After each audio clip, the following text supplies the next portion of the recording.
There is a strip of goat leather hanging from a wooden peg beside a doorway, and it is still damp from the tanner's oil. And it is the smallest thing in this story, and it will outlast almost everyone in it.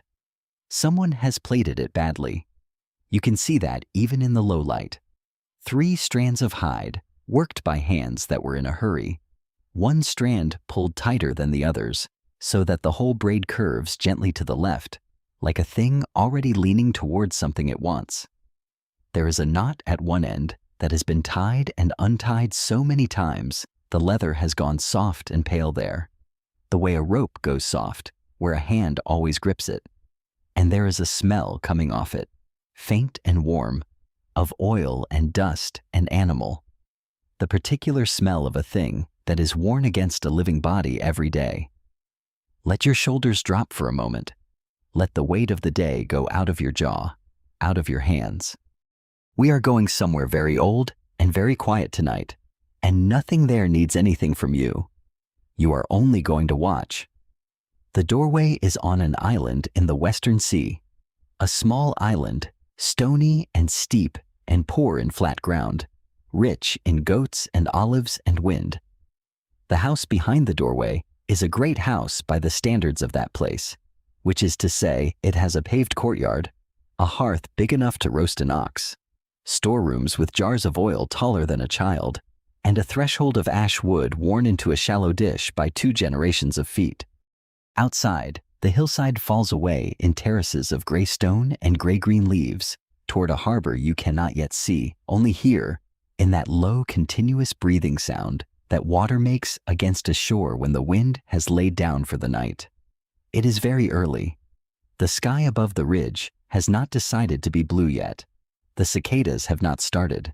The only sound inside the courtyard is a sound you have to lean toward to catch, a scrabbling, a snuffling, the tiny wet click of a small mouth opening and closing. In the corner of the courtyard, in the angle of the wall where the sun will arrive first, there is a heap of old fleece and straw, and inside the heap there is a litter of puppies 8 days old, blind, boneless, pushing at one another with paws that fold under them like wet leaves. Their mother is a lean hunting bitch with a scar across her muzzle and a rib cage you could play like an instrument, and she lies on her side with her eyes half open, watching the doorway. One of the puppies has crawled away from the others.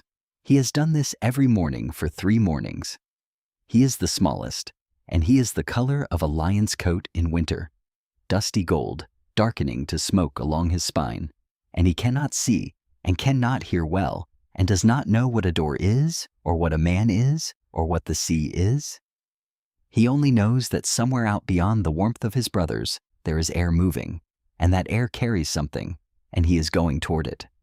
He gets 4 body lengths from the fleece before his legs give out, and he lies there in the dust with his nose still working, still pointed at the doorway. And in the doorway, a young man is standing. He has been standing there for some time. He is not yet the man the songs will make of him. He is broad through the shoulders and short in the leg, with a chest like a barrel of good wine, and his beard is new enough that he still touches it sometimes, without meaning to. He has the sun-creased eyes of someone who has spent his life on water and hillsides. In his hand is the badly braided collar, and he is turning it over, and he is looking down at the puppy who has crawled out of the pile to find him. He crouches. The stones are cold under his heels. He picks the puppy up in one hand, and the whole animal fits in his palm with room to spare, and it does not struggle. It presses its nose into the crease between his thumb and his finger, and breathes there. "You," he says, in the low, foolish voice men use only when they think no one is listening. "You, I will call Argos. If you have found your way here on a night when sleep is being slow with you, stay as long as you like, and if it helps, let this channel know where in the world you are listening from and what the hour is on your clock, down in the comments, so that we can all imagine the same story being told across a dozen different midnights at once. A gentle like, if the story keeps you company. Now settle back and let us go on. because the sky over the ridge has just begun to think about turning blue. The name he gives the puppy is a word with more than one life in it. It means bright, flashing, silver quick, the shine that comes off water when something moves under it. It also means swift. Some traditions hold that the word was already old when the poets used it, borrowed from an older speech and worn smooth, so that even the people telling the story could not quite say whether they meant a dog that was fast or a dog that was shining. Perhaps both. Perhaps the man crouching in the doorway simply liked the sound of it in his mouth. Now feel the courtyard begin to warm. The sun comes over the ridge the way it always comes on that island, all at once, spilling down the terraces so that the olive leaves flip from gray to silver, and the paving stones start to give up their cold, and the smell of the place changes. In the dark, it smelled of stone and dew. Now it smells of dust, and of crushed time where someone has walked, and of wood smoke from a fire being fed in the kitchen. And underneath all of it, faint but always there, the mineral flatness of the sea. The puppy grows. This part happens quickly, the way it always does, so that people who love animals are never ready for it. By midsummer, he has legs and appetite. He learns the courtyard first, every corner of it, the cool trough by the well, the crack in the wall where lizards live, the exact spot at the base of the fig tree where the earth stays damp all day. He learns that the tall woman who moves through the house with her hair bound up will not chase him out of the weaving room if he lies still, and that the old nurse will drop bits of fat if he sits near her and does not beg. He learns the smell of the man before he learns anything else: leather, salt, olive oil, the sharp animal smell of a person who has been working hard in the sun. And after that, no matter where in the house he is sleeping, he knows within one breath when that smell comes through the gate. By autumn, the man is taking him up the mountain. Come with them. The path out of the courtyard turns immediately upward, because everything on that island turns immediately upward, and within 100 paces, the house is below you. And the wind has changed. You're walking on a track of loose limestone the color of bone, and every step releases a small dry rattle of stones, and every step crushes something aromatic underfoot, thyme and sage, and a low gray shrub whose name has been lost, so that the air you are breathing is thick and warm and slightly bitter, like tea left too long. The dog goes ahead. He is half grown now, still soft in the chest, still clumsy in the hindquarters, and he runs the way young dogs run, which is to say, he runs 3 times the distance of the man and arrives at the same place at the same moment, ears flat, tongue out, delighted with himself. Higher up, the terraces stop. There are no more olives, only outcrops of pale rock, and, in the folds where water gathers in winter, dark stands of pine. The wind up here is a different animal from the wind below. It comes over the shoulder of the mountain in long pushes, and it carries the resin smell of the pines. And far off, so far it is more a feeling in the chest than a sound, it carries the sea. The man teaches him here. He does it the way it has always been done, without words, mostly by waiting. He walks a line along the hillside and lets the young dog cast about, and when the dog blunders through a thicket and puts up nothing, the man says nothing. When the dog stops and lifts his head and holds still with one forefoot raised and his whole body gone tight as a drawn string, the man comes up quietly behind him and puts a hand flat on his back and says, "Lo? Yes, that is what you are." Hares first. The hillside is full of them, lean brown island hares that lie flat in a scrape of dust until the last possible moment, and then explode uphill in a zigzag that would break a young dog's heart. Argos loses 50 of them before he wins one. He learns not to chase where the hare is, but where the hare will be, which is a thing that cannot be taught and can only be arrived at. And the day he first arrives at it, He comes back down the mountain, carrying his prize with his head so high he keeps tripping over the stones.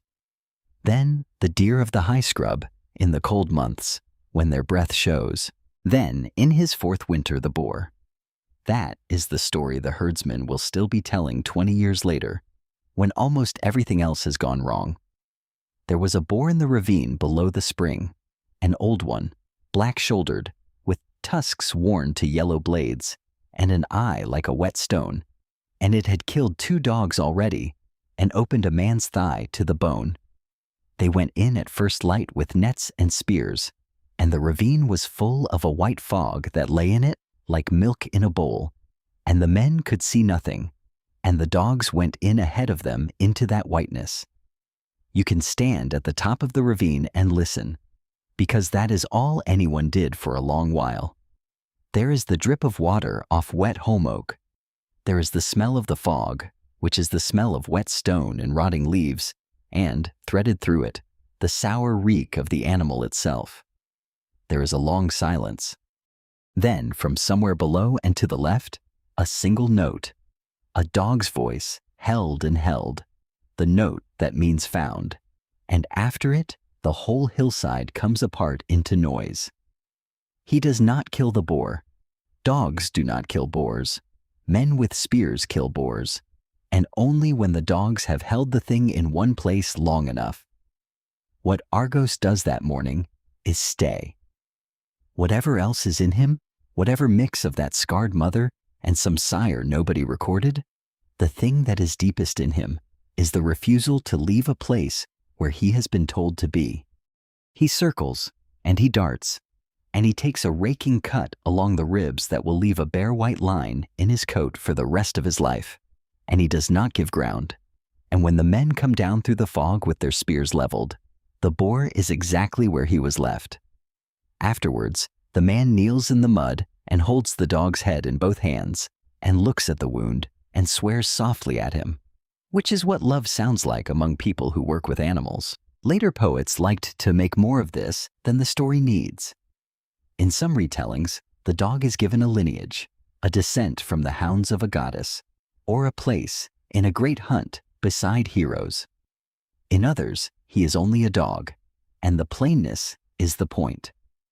What all the versions keep is the one detail that mattered to the people who first told it, that he was trained by the man himself, by hand, and that no one else finished the work. In a world where a great household ran on dozens of servants and herdsmen, that was a way of saying something about the man that the man would never have said about himself. Feel the years turning now, easily, the way a wheel turns when the load is light. 4 summers. The dog reaches the top of his strength and holds there. In the villages under the hill, they know him by sight, the gold and smoke hound who runs at the master's knee, and boys who will never own anything as fine watch him go past on the road and remember it when they are old men. And then the ships come. They come from the east, oared galleys nosing into the harbor with their sails furled, and the news they carry moves up the terraces faster than the men who carry it. A woman has been taken, or has gone. A promise was sworn years ago by every man who wanted her, and now the promise is being called in. There is a war gathering across the sea, at a city with high walls and a windy plain in front of it, and every lord of every rocky little kingdom in these waters is expected to bring ships and men. You are standing in the courtyard on the morning it is decided. Nothing dramatic happens. That is the thing about the mornings that change everything. There is bread. There is the sound of a loom upstairs. There is a baby somewhere in the house, making the small, furious noises babies make. And there is a man sitting on the edge of the well with his forearms on his knees, looking at the paving stones as if he might find another answer written on them. There are stories that he tried to refuse. Some tellings claim he feigned madness, plowing his own field with an ox and an ass yoked together, and sowing salt into the furrows, until someone laid his infant son down in the path of the plow, and he turned the blade aside and gave himself away. Whether that happened, or whether it was invented later by people who could not bear to think he went willingly, nobody now can say. What all the tellings agree on is that he went. The dog does not understand any of it. What the dog understands is preparation, and preparation smells like the hunt. For 3 days, the house is full of the smells that have always meant going out: oiled leather, whetstone, the tang of bronze, wool packed tight, dried fish, and hard bread being counted into sacks. Argos is beside himself. He does not sleep. He follows the man from storeroom to courtyard to gate and back, and when the gear is carried down toward the harbor, he goes too, weaving between the porter's legs, chest out, tail up, absolutely certain of his place in this. Down at the water, the noise is enormous. 12 ships, rowers stowing their gear, the slap and knock of oars being run out, sheep going aboard for provisions and complaining about it, somebody's mother crying without any restraint at all, gulls turning overhead in that white greedy wheel that gulls make wherever men are loading food. The smell down here is different from anything on the hill. Pitch, hot in the sun, wet rope, fish guts, the green rot of the weed on the harbor stones. The man walks to the last ship, then he stops and turns around and crouches down. Argos comes to him at a run and stops dead a pace away because something in the posture is wrong. This is not the crouch that means come. He stands there with his tail going slowly, uncertain, and the man reaches out and takes his head in both hands the way he did in the ravine, and puts his forehead against the dog's forehead and stays like that for a while, saying nothing that anyone standing nearby was able to repeat afterwards. Then he stands and says one word, a command the dog has known since he was 4 months old, the word that means stay, and walks up the plank without looking back. Here is the part of the story that nobody sings, because it has no battles in it and cannot be told quickly. The ships go out past the headland one after another, and the oars catch the light, and then the sail of the last one goes up and fills, and the whole fleet slides behind the gray shoulder of the point and is gone. And on the harbor stones, a dog in his 5th year sits down, where he was told to sit, facing the water, and stays. He stays until the light goes orange. He stays while the gulls give up and settle. A herdsman tries to lead him away and gets a look for it, not a threat, just a slow turn of the head that says, plainly, you have misunderstood the situation. It is full dark before someone finally coaxes him up the hill with a piece of mutton fat and the sound of the household walking home ahead of him. He comes back the next morning, and the morning after that. Time in this part of the story does not move in scenes. It moves in weather, so let it move that way for you now, and do not try to hold on to any of it. The first autumn, the rains come in off the water in gray curtains, and the tracks turn to running clay, and the dog lies in the doorway of the great hall with his chin on the worn ash threshold, facing out, getting rained on from the knees down, and will not be moved further in. The first winter, cold, brief, wet, the mountain wearing a cap of cloud for days at a time, olives being knocked down onto sheets, everyone's hands stained black. The first spring, the hillsides go briefly, extravagantly green, anemones red as spilled wine among the stones, and a young dog in his prime runs the ridges alone because there is no one to hunt with, and comes back and puts a hare on the threshold, and nobody comes to see it. Then summer, white and enormous, the cicadas sawing all day, the sea flat as beaten metal. Then autumn again. Somewhere far to the east, across water the island people cannot imagine the width of. A city with high walls does not fall. It does not fall the first year, or the 3rd, or the 7th. Ships come home to other harbors with news and go out again. Occasionally, a trader ties up in the little harbor, under the hill, and is fed in the great house and asked, always with the same terrible politeness, whether he has heard anything. The boy grows. That is the other clock in this story, and you can measure the years by him if you like. When his father sailed, he was small enough to be carried in one arm. By the 4th year, he is running in the courtyard, and the dog, who tolerates almost no liberties from anyone, tolerates every liberty from him, including having his ears pulled and being sat upon. By the 8th year, the boy is out on the hill with him, learning the tracks. By the 12th, the boy is taller than his mother and has begun to go quiet, in the way that boys go quiet when they have understood something about their own life that they cannot yet say aloud. And upstairs, always, the loom. You can hear it from the courtyard if the house is still. The soft clack of the heddle, the sword beater knocking the weft up tight, a rhythm as steady as breathing. The tall woman with her hair bound is weaving a shroud. She has said she will choose a new husband when it is finished. It is never finished.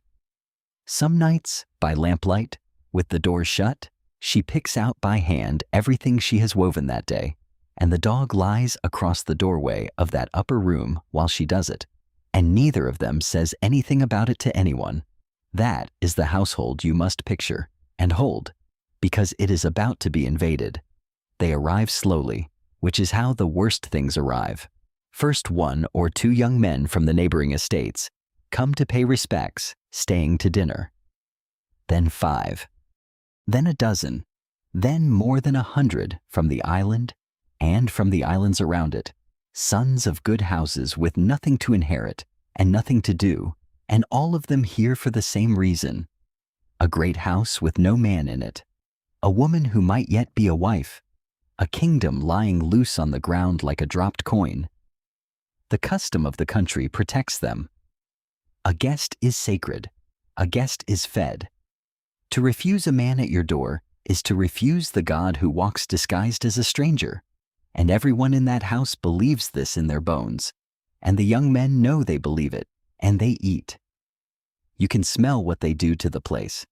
The courtyard that smelled of thyme and stone now smells of spilled wine, gone sour in the cracks between the paving. Ew. Every day another animal is killed. So there is always the iron smell of blood in the yard, and the heavy greasy smoke of roasting fat hanging under the colonnade, and by evening, the reek of 100 men who have been drinking since noon. The storerooms empty jar by jar. The herds thin out on the hillsides. The floor of the hall goes tacky, and the servants who scrub it are the same servants who once kept it like a tabletop, and now they do it with their heads down. And the dogs?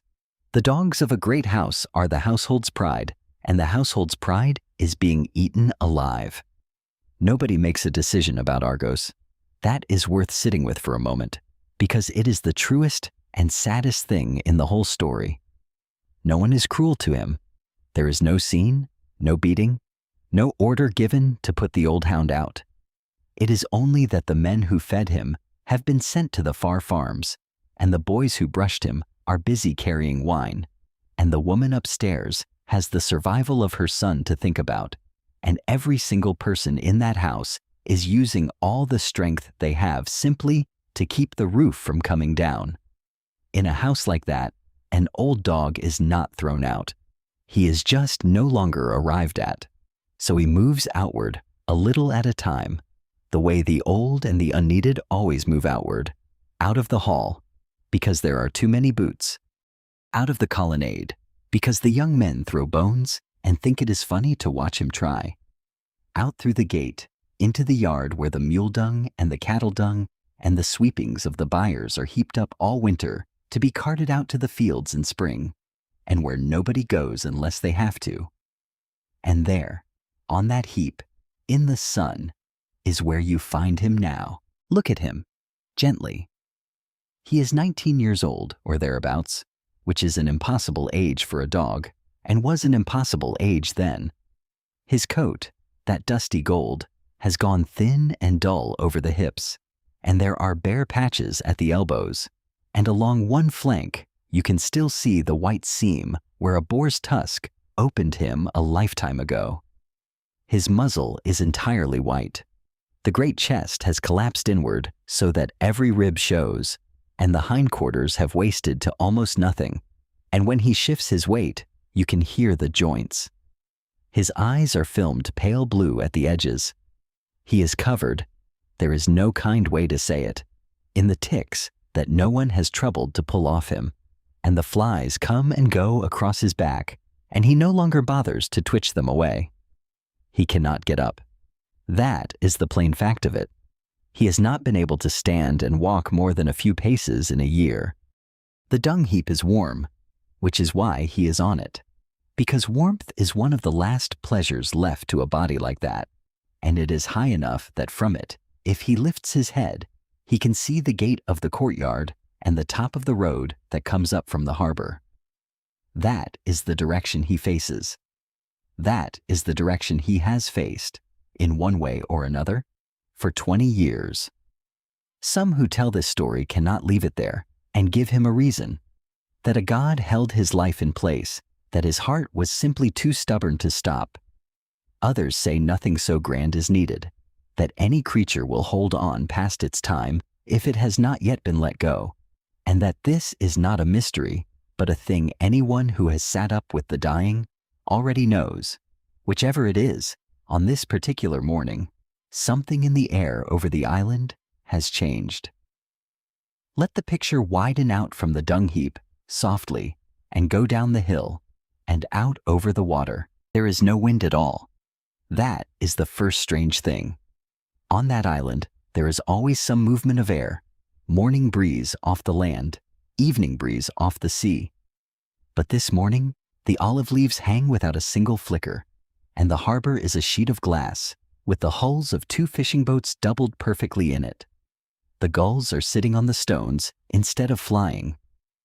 Out past the point, the sea has that pale, oily calm that makes old sailors uneasy, not because it means storm, but because it means something is being held. Up on the ridge above the pines, a bird is turning. It is an eagle, and it is very high, and it is doing nothing in particular except carrying a slow circle around and around above the road that comes up from the harbor, and it does not beat its wings once in all the time you watch it. Down in the yard, a woman carrying water sees it and stops and shifts the jar on her hip and goes on. Down in the hall, 100 young men are already eating and do not look up. There are omens all through this part of the story, if you want them. A woman grinding barley in the dark before dawn, the last of the 12 grinders still working because she is not strong enough to finish her share as fast as the others, straightens up and says out loud to nobody, "A wish that this be the last meal those men ever eat in this house." And as she says it, there is a rumble of thunder from a completely empty sky. Someone sneezes at exactly the wrong moment in a conversation, and everyone laughs, and the woman upstairs, who has been listening for a sign for 20 years, goes still. To the people who first heard all this told, none of that was decoration. That was the machinery of the world showing through briefly, the way a rope shows through where the paint has worn. But we are not going up to the hall yet. We are going down to a farmstead on the far side of the island, in a fold of hills where the pigs are kept, because that is where the road begins. It is a poor place and a well-kept one, which is a combination you do not see often.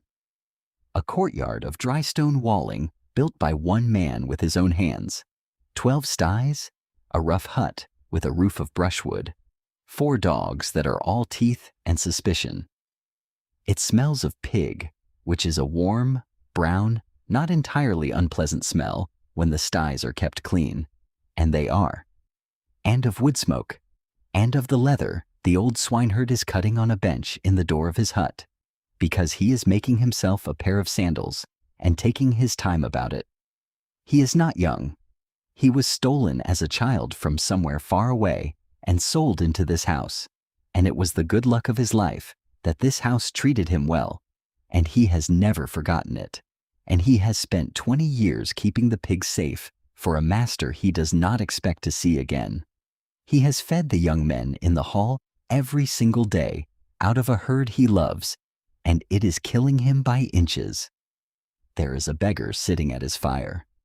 The beggar came in yesterday evening, and the dogs went for him, and he did the odd thing that clever men do, and sat straight down on the ground and dropped his stick so that the dogs came up short and only circled him. And the swineherd came running and threw stones and cursed and apologized. Since then, the beggar has been fed and given the best cut and offered the old man's own cloak for the night, and has told a long, involved, entirely false story about being a Cretan of good family, ruined by bad luck at sea. And the swineherd has listened to all of it with the patience of a man who has heard many such stories and knows what they are worth. Look at the beggar carefully, though. Look past the rags, which are genuinely filthy, and the hunched shoulders, which are not genuine at all, and the bald crown and the ruined skin, and the way the hands shake very slightly when they take a cup. He is broad through the shoulders and short in the leg. His chest is like a barrel of good wine. There are scars on him that a beggar would not have, and one, above the knee, that a boar's tusk made when he was a boy on his grandfather's mountain. He has been gone 20 years, 10 of them at the war under the high walls, and 10 more coming home the long way, through storms and islands and the houses of women who did not want to let him go, and caves he barely came out of, losing every ship and every man he sailed with, until he was put ashore here 2 nights ago, asleep, alone, with nothing, on the beach of his own kingdom, and did not at first recognize it. Something changed him, so the story runs, so that his own household could not know him. A goddess's hand passed over him, hardening his skin and thinning his hair and dressing him in age. Others prefer to say that 20 years does that to a face without any help from heaven. His son came to this farmstead yesterday too, home from a sea voyage of his own, and there was a scene inside the hut that only the pigs overheard, and now the son has gone on ahead to the house. And this morning the beggar has said he will go up to the town and beg at the great house like any other vagrant, and the swineherd has argued with him about it and lost. So now, at last, they are walking, and you are walking with them. The road up from the pig farm climbs a stony spur and then runs along the flank of the mountain, and the ground under your feet is that loose bone-white limestone that rattles at every step. It is hot. The calm has not broken.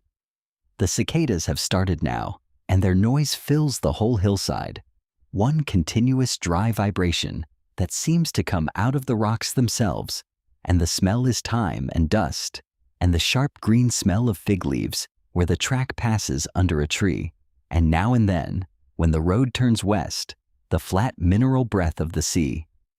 The old man walks in front, carrying a stick and a satchel, setting a slow pace on purpose. The beggar comes behind, hunched, leaning heavily, playing his part so well that when he stumbles, you almost put your hand out to him. Halfway up they come to the spring. It is the only good water on that side of the mountain, a stone basin under a rock face with maidenhair fern growing black-green in the wet, and there is a poplar over it and a little altar where people leave things. The water comes out cold enough to ache your teeth.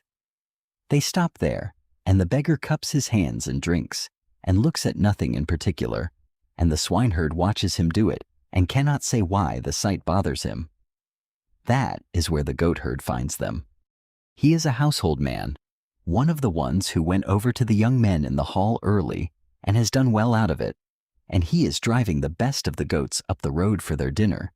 And when he sees a filthy stranger drinking at the spring, he does what men like him always do. He is loud about it. He says a great deal about beggars and lice and the smell of them. And he says the stranger will not go into the great house without learning what a footstool tastes like. And then, walking past, he lifts his heel and kicks the beggar on the hip, hard, straight off the path, and the beggar does not fall. That is all. He staggers and does not fall, and does not answer, and stands in the road looking at the ground with his hands loose at his sides, while the swineherd shouts after the goatherd and prays out loud that the master come home and settle this. The goats go on up the road in a clatter of hooves and a smell of goat. The cicadas do not stop. And if you were close enough to see the beggar's face in that moment, you would notice that it has gone entirely still. In the particular way a face goes still when a man has just made a decision about somebody and has decided not to say so yet. They walk on.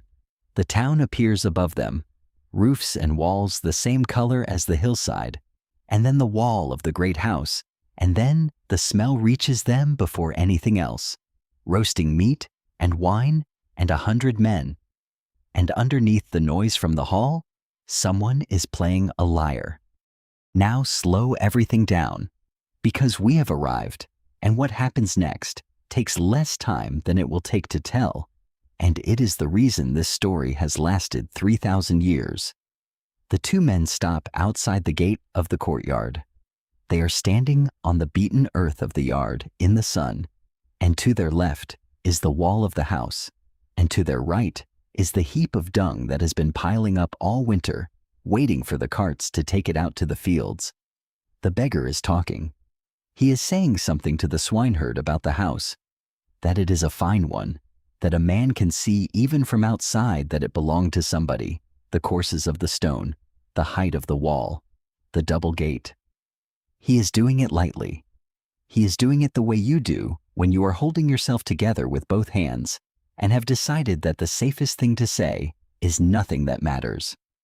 And in the middle of that sentence, on the dung heap, an old dog lifts his head. He has not lifted it like that in a long time. It costs him. You can see the effort go through the wasted shoulders and along the neck, and the ears, which have been lying flat and slack against his skull, come forward. And then, because he has no strength to hold them, drop again. He does not bark. He cannot. Whatever was in his chest that used to make that long-held note in the fog of the ravine is gone. There is no breath in him for it, and the sound he makes is a small one, barely a sound at all, more like a caught breath. But the tail moves, once and then again, and then a slow, uneven sweep against the filth of the heap, and he tries to get up. That is the part that undoes people. He gets the forelegs braced. He gets the chest up off the ground, and the hindquarters, which have not held him in a year, do not answer, and he goes down again, and lies there with his head still lifted, still pointed at the gate, at the two men, at the one on the right in the rags. He has not seen that man since he was 5 years old. There have been 7,000 mornings since. His eyes are half blind now, and the shape standing in the gate is bent and wrong, and the voice is being held false on purpose. None of that matters, because a dog does not know a man by his face, or his voice, or his height. A dog knows a man by his smell, and a man's smell is the one thing on earth that 20 years, and salt water, and a goddess's hand, and a beggar's rags cannot change. Leather, salt, olive oil. The sharp animal warmth of somebody who has been walking hard in the sun. He knows him at once.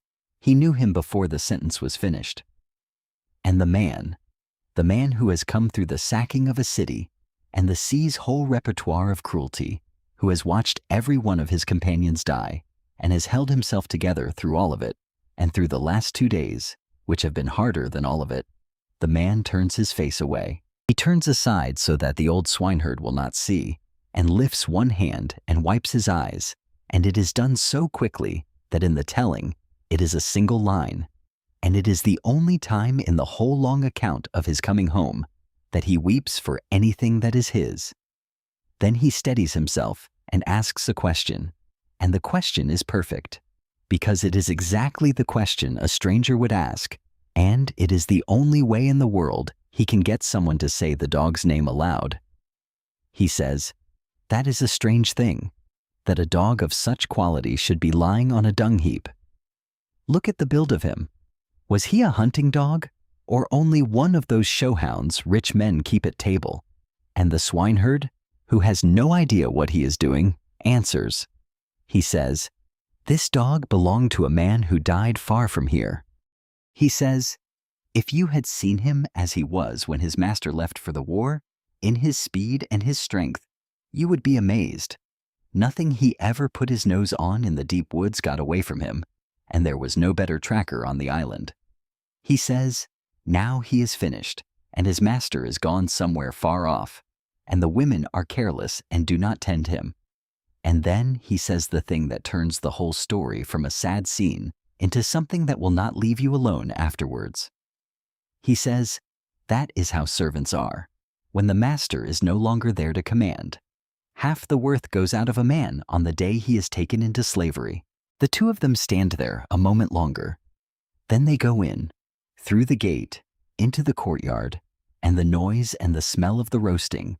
The swineherd first, the beggar behind him leaning on his stick, and the double doors swallow them, and the yard is quiet again. And on the dung heap, in the sun, with the flies moving over him, and the cicadas sawing away up the hillside, and the eagle still turning somewhere above the road, the old dog puts his head down. He has been holding on for 20 years, and it is finished, and the darkness takes him. Stay out here with him for a little while. There is no hurry now.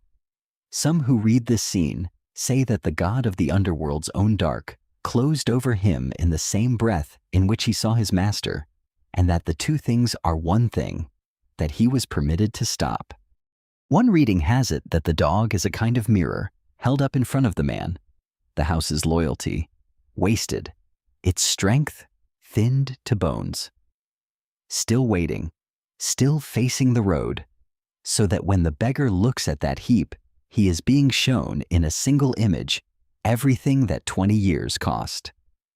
Another line of thought, and it is the one the old swineherd would have understood best, is simpler, that the story is about being known. The man will be recognized by 6 others before this is over. A nurse will know him by a scar while she is washing his feet. His son will know him because he is told. 2 herdsmen will know him because he shows them a wound.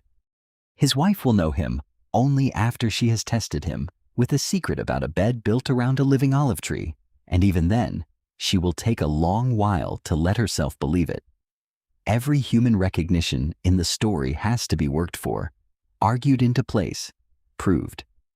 Only one creature in that kingdom recognizes him instantly, with nothing withheld, wanting nothing back. And it is an animal on a dung heap who cannot stand up. Scholars have gone back and forth for a long time about how the first audiences heard this. There is a case that it is there to soften a very hard poem. A moment of ordinary tenderness dropped into a story that is otherwise moving steadily toward a room full of dead men. There is another case that it is not soft at all, that it is the most efficient piece of cruelty in the whole work, because it shows exactly what the returning man is about to punish, and shows it without a single word of argument. Both readings can be true at once. Stories that last are usually the ones that refuse to choose. What is worth knowing, whichever way you lean, is that in the world this comes from, dogs were not sentimental furniture. They worked. They guarded the flocks against wolves on those mountains. They held boar in ravines. They slept across doorways.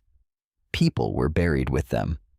The word for a good dog and the word for a good companion overlapped in a way that has mostly worn out of our own speech. And so when a poet chose, out of everything he could have used, an old hunting hound to be the first and the truest of the recognitions, the people listening did not think it was a small thing. They thought it was the point. Let the day go on now, without us. Inside the hall, the beggar sits by the door on the threshold and is insulted and is struck with a footstool and bears it. In the storeroom, a great bow that no one else can bend is lying wrapped in its case, waiting to be brought out. Upstairs, the loom is still. The eagle over the road has gone. Everything that is going to happen in that house is going to happen, and none of it is for tonight, and you do not need to carry any of it with you. Out here in the yard, the light is moving. The shadow of the wall has come round and lengthened across the ground, and the heat has gone out of the stones, and the flies have quieted. Up the hillside, the cicadas stop, all together, the way they do, and the silence afterwards is enormous. And at last, the wind that has been held all day off the water comes up the terraces, moving the olive leaves so that the whole hill turns from gray to silver and back again. And it goes over the yard and over the old golden smoke shape lying still there, and lifts the thin hair along his back, and goes on up toward the pines and the high rocks where he used to run. 20 years is a long time to wait. It is also, from far enough away, no time at all. One long afternoon on a hillside, a boy's badly braided collar drying on a peg, a puppy crawling out of a warm pile toward a door because something out there smelled like the rest of his life. The sky over the ridge is going the color of watered wine. The first star comes out above the mountain, and then another, and then more than you could count, spilling across from the sea to the pines. The same stars that were over the harbor on the morning the ships went out, and over the water every night of every one of those years. Below them, the island settles. The goats are folded. The fires bank down to red. The water in the harbor lies still against the stones, breathing in, breathing out, in that slow rhythm that has been under this whole story from the first word. And you can let go of it all now. The road, the spring, the dust, the heap in the yard, the raised head, and the tail moving once, twice. Nothing more is being asked of you tonight. There is no gate to watch, and no one on the road. Let your breathing go long, and let it go quiet. Let the hillside cool. Let the stars carry on turning without your help, the way they did over that little rocky kingdom in the western sea, the way they will go on doing while you sleep. Rest now. He waited long enough for both of you.